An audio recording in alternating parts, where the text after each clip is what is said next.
Over the years, my parents and I lived in two haunted houses. The first was a duplex in St. Joe, MO. It was this huge house, and we had half of the downstairs and all of the second floor. Downstairs was a kitchen and living room. Upstairs was a bathroom and 3 bedrooms. The other half of the downstairs was occupied by an older couple. Now, the guy there was a clockmaker. She was an alcoholic. She was always drunk. We found out why later. Now, my dad remolded houses for a living and was working as a painter when he moved there. The landlord asked him to replace several boards on the porch that were rotten. The clockmaker in the other half helped him. We had been there for a few weeks by this point and all was normal. After they tore the rotten boards out, they found several odd cigar boxes with pictures, silver spoons, watches, and just antique assorted stuff. A few nights later, my dad was taking a bath. No shower, as this was only the 1980s. Now, when I was 4, I'd refused to sleep in my own room, so I slept with my parents. At this time, I was asleep with my mum. Now, my dad heard somebody walk down the hall and down the stairs to the kitchen. He gone and grabbed his shotgun, but never saw anyone. He started taking his shotgun with him when he took his bath every night. This was weird. The footsteps actually become a nightly occurrence. After a few days of this, we would hear the sound of a spoon in a coffee cup, like somebody stirring their coffee, but upon inspection, all the spoons and cups had been put away. See, my dad did the dishes all the time and put them away every night. He was kind of OCD about it. Now, here's where things get weird. We're downstairs watching a movie or something, and I had to use the restroom, which was upstairs. I got to the bottom of the stairs, and when I looked up, there was a little girl about my size at the top, just staring at me. She had red eyes. I started screaming, and my parents come running, and they both saw her too. They took me to the next door to use a bathroom because I couldn't go upstairs at all that day. I ended up falling asleep on the couch, and after a thorough inspection of the bedroom upstairs by my dad and our neighbour, the clockmaker, they didn't find anything. After that experience, I was terrified to be left alone in the house. That's why my neighbour's wife kept herself drunk all the time. She had seen the little girl with red eyes a lot over the years. She couldn't handle it. A few weeks later, my sister came to spend a week with us. She was 8 months pregnant and wanted to spend some time with her mum before the baby come. I should mention my brother was staying a few weeks with us at this point too. He was supposed to be with us permanently at this point, but decided to go back to his dad's house after. So my sister decided to stay in my room for the night since she was pregnant and the old pull-out couch was really uncomfortable that we had. The very first night was fine and she slept all night. We spent the next day playing out in the snow. She was exhausted and went to sleep early. When we got up the next morning, she was still in bed. My mum went to check on her and found her crying and frozen in place. There was a rocking chair in my room that was already there when we moved in. My parents left it in there because they read to me every single night and loved the idea of having it there to use. Now, the chair is why I wouldn't sleep in that room. So my mum helped my sister out of bed and discovered that she had wet herself. She woke up in the middle of the night having to pee and there was an old woman in the rocking chair just staring at her. She was so scared that she wet herself and just laid there for the rest of the night, too terrified to even move. She had her fiancé come pick her up and take her home the very next day. I seen the old woman my first night there, and that's why I refused to sleep in the room by myself. Now after that night, if we left my bedroom door open, every so often we would hear the chair rocking by itself. We wouldn't see it though. It's like as soon as we got there, it would stop. Like it is taunting with us. This was when my parents realised that we needed to move. The day we moved, everything went haywire. I failed to mention that we had a little dog named Croaky. It's a funny name. I named him that because he had a corkscrew tail. There was a small basement off the kitchen that had the washer and dryer in it. There was a heavy wooden door that separated our half from the neighbour's half. Croaky and I were terrified of the basement. Now, the day that we moved there, my mum couldn't find us anywhere. She was getting frantic. She went into the kitchen and heard my voice. I was sitting at the bottom of the stairs to the basement with Croaky next to me. We were talking to the little girl. My mum could hear her talking back, but couldn't even see her.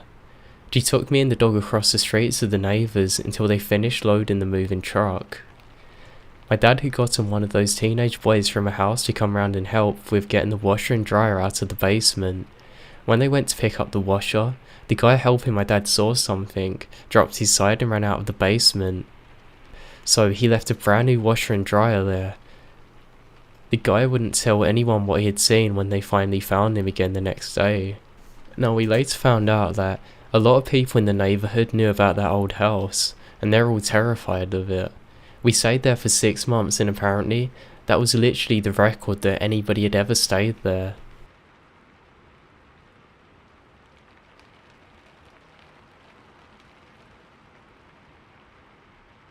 When this happened, I was about 4 years old, living in my grandparents' house in a semi-detached bungalow in Ireland.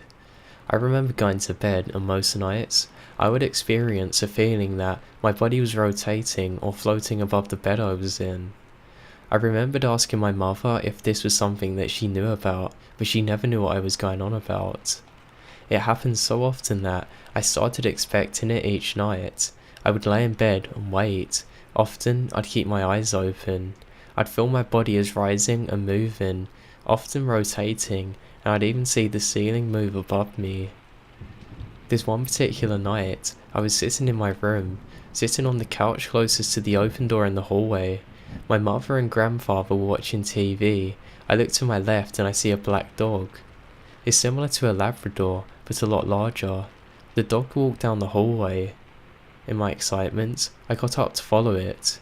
I followed this large thing into the kitchen. The weird thing is, as soon as it got into the centre of the room, it literally vanished. Like 1 second it was clear as day, the next it was gone. I told everybody but nobody believed me. It must have been like 10 or 11 at night. Now literally every single door in the house was closed. There was no way that any stray dog could have come in.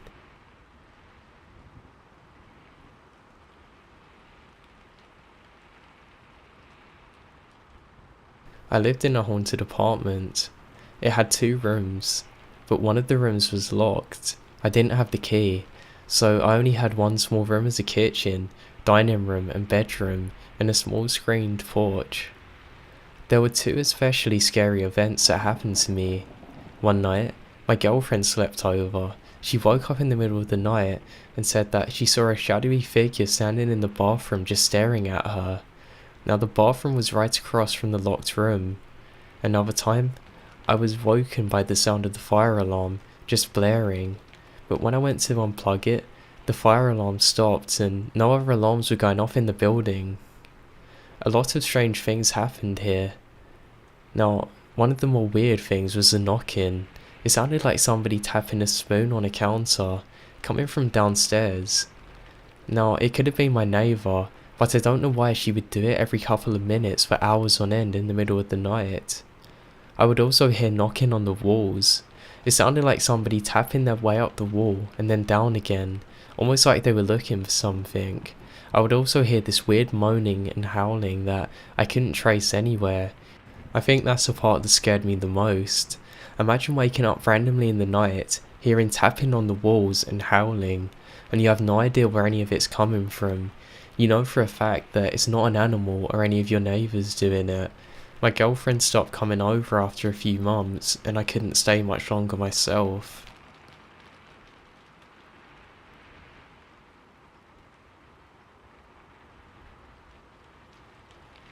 Okay guys, so this happened to me a few days ago at work.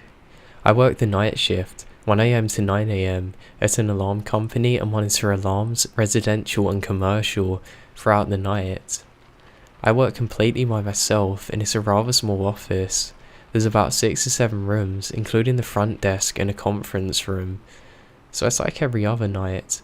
I go in and out of my office during the night and use the restroom or to go and get water and whatnot. Nothing's out of the ordinary.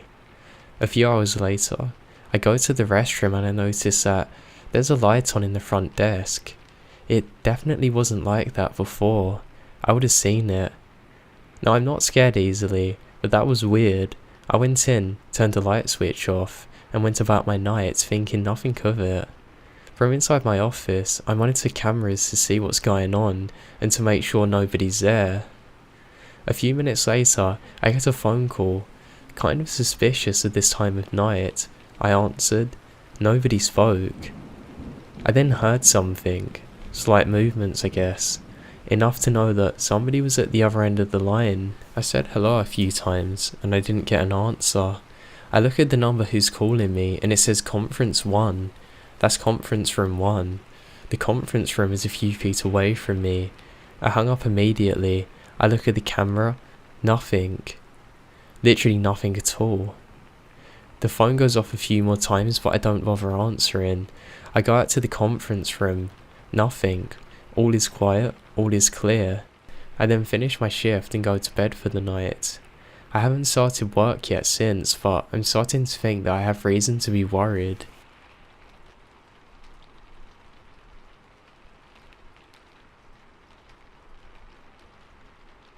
I work outside as a contracted maintenance tech guy for a huge company, and about 3 years ago, the company I work for had somebody die right outside at the main door. He had a heart attack and fell over and hit his head on the concrete. I, being the newest maintenance tech at the time, had the power to wash and sanitize the concrete afterwards. It was a pretty brutal sight.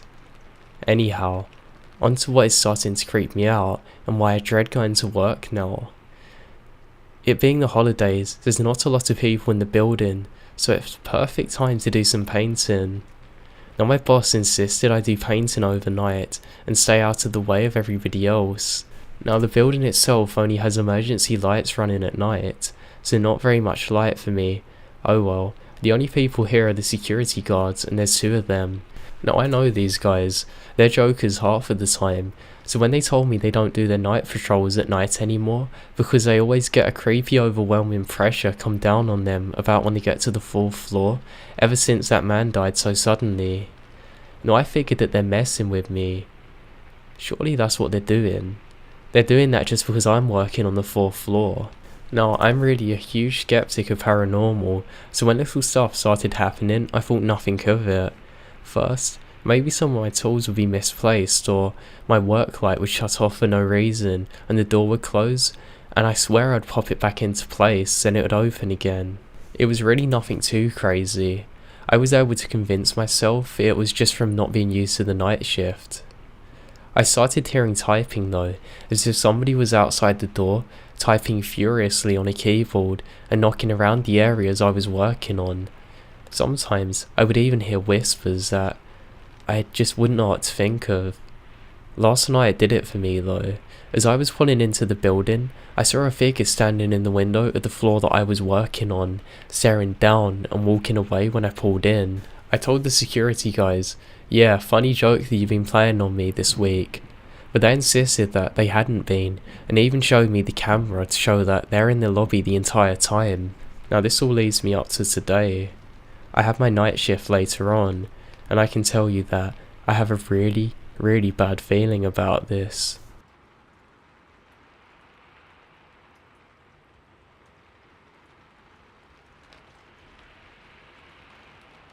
I was a rookie cop when my brother committed suicide. He was one of my older siblings, but very close. He died in another state.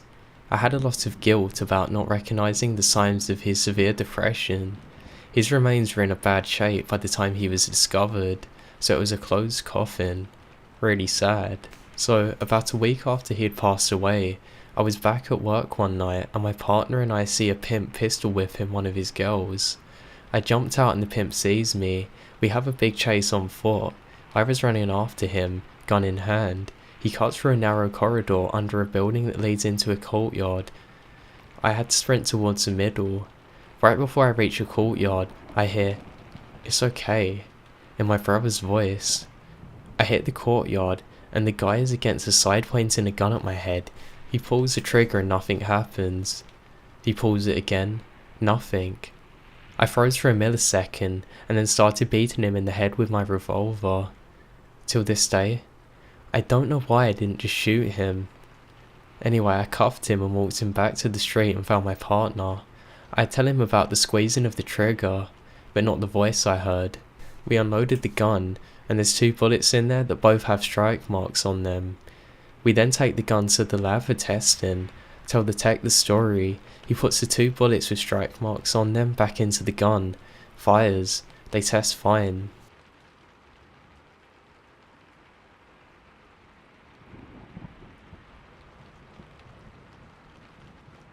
I was at a friend's house for a sleepover one night. Their house was an older one from the early 1900s. Her brothers always said that they saw an older woman in the basement. I just assumed that they were being dicks.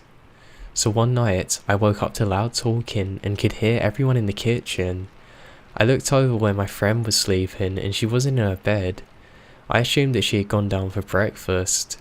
I didn't realise at the time she was actually in the bathroom. As I walked down the stairs, the voices got louder. Just general chit chat. I could smell bacon, eggs, and some other food sizzling. But as soon as I touched the bottom step, it all disappeared. No smell. Nothing. I walked into the kitchen. All the lights were off. The stove was cool. Nobody was anywhere to be found. I went back up to the stairs to find where my friend was, and she was just coming out of the bathroom. I told her what happened and she said that I was dreaming. The next morning when I woke up, I was up before her, so I know that she never mentioned it to her older brother because he scolded us for being so loud in the kitchen so early in the morning.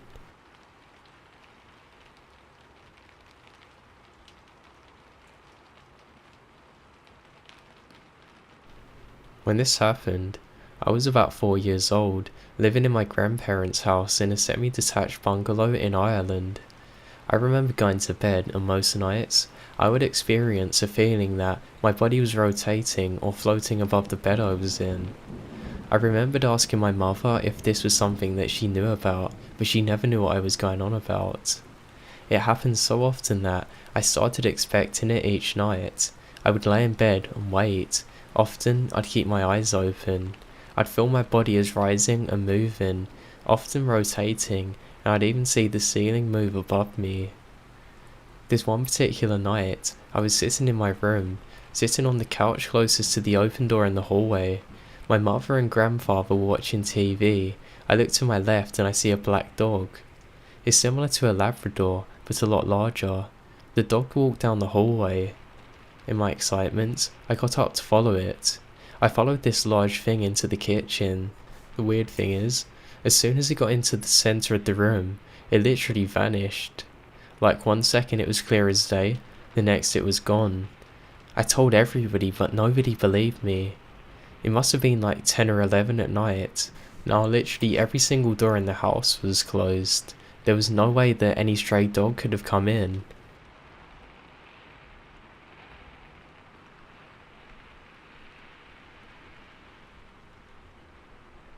My friend's grandmother was out of town and asked us to check up on her dog.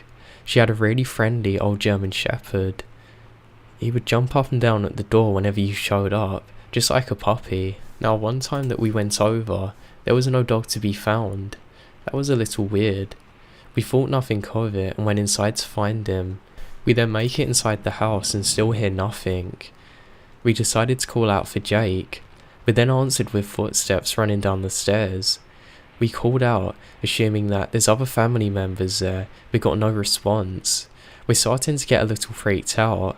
We call his mum, and she assures us that nobody's in the home, and we're just being ridiculous. Now there's more footsteps, but this time running up the stairs. I suggested calling the police, and maybe the house is getting robbed.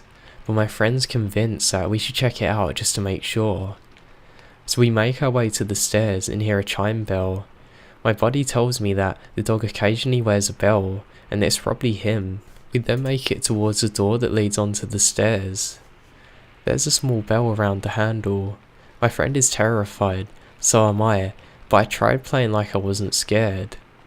At the top, we see Jake, lying in a chair, shaking, obviously terrified. We couldn't get him to move no matter what we did.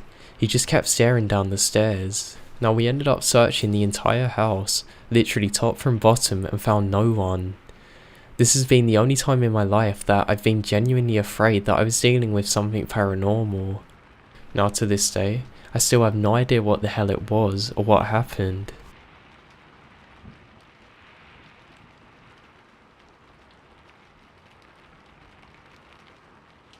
I lived in an old 2-bedroom, 3-story walk-up for a time in my early 20s in Toronto.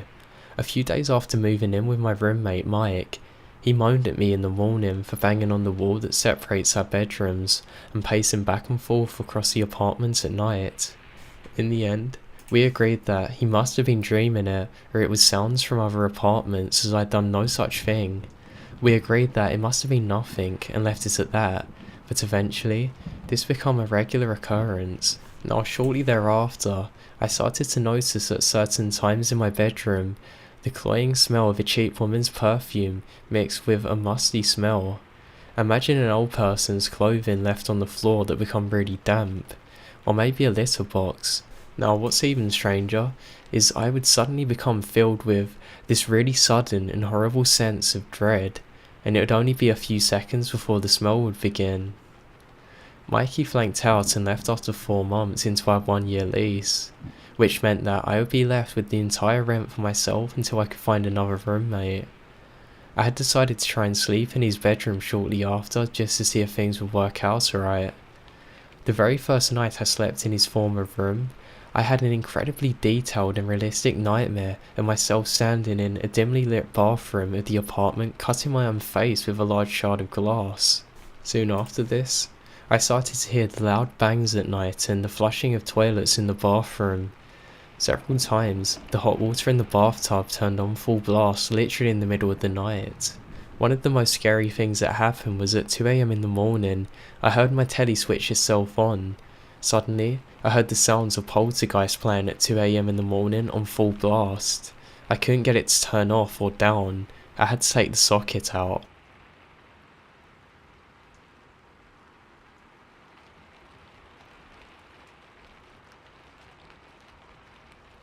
When I was a little girl, like 6 or 8, thereabouts, I went to visit my mum's aunt.